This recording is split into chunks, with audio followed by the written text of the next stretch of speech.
Are you an extrovert, introvert, confident, trustworthy, loving, fun, independent?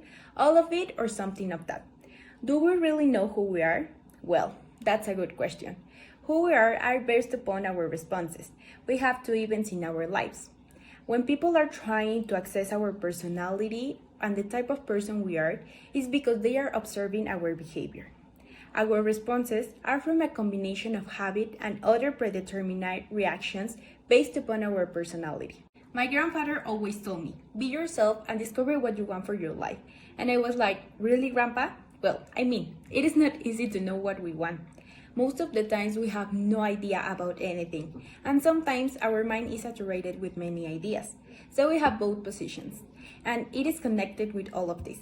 Cambridge research professor Brian Little talked about an area of psychology that uses the ocean mnemonic to describe the universally held aspects of difference between people.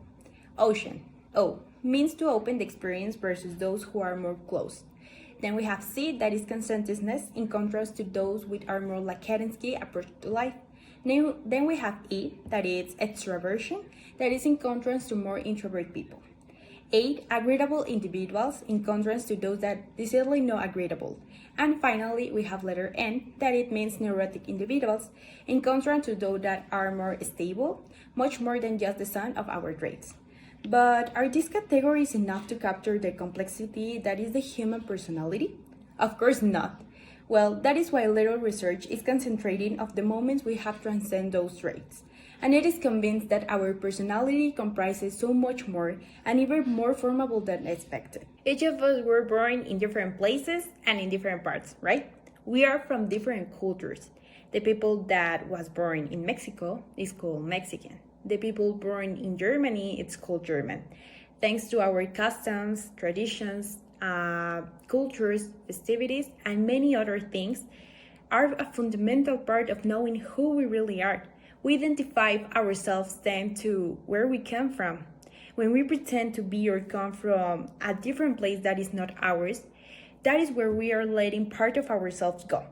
Because we don't want to recognize who we are, and thus the loss of identity arises.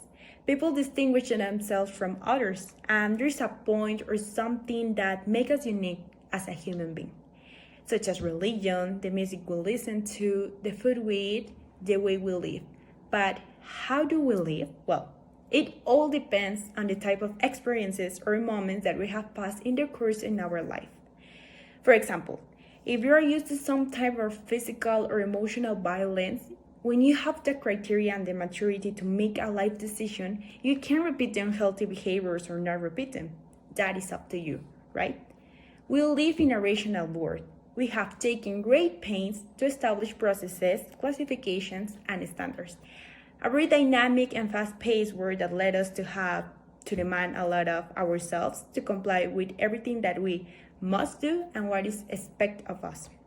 This makes it increasingly difficult to connect with the feeling, and that we focus more of having than being. That is why most of us have not yet approached a minimum of their potential, are dull and sedentary. We live busy and distracted from the greatest energy that exists, our inner strength. Finding oneself goes through a sociological, anthropological, and cultural process. As I have mentioned before, they may be ideas, thought, and decisions that determine a false identity. And then it is life itself when it even that make us reflect, and until breaking with those ideas in order to find ourselves in essence. So let's call him a sensation that runs through our body and allow us to see everything from a new angle.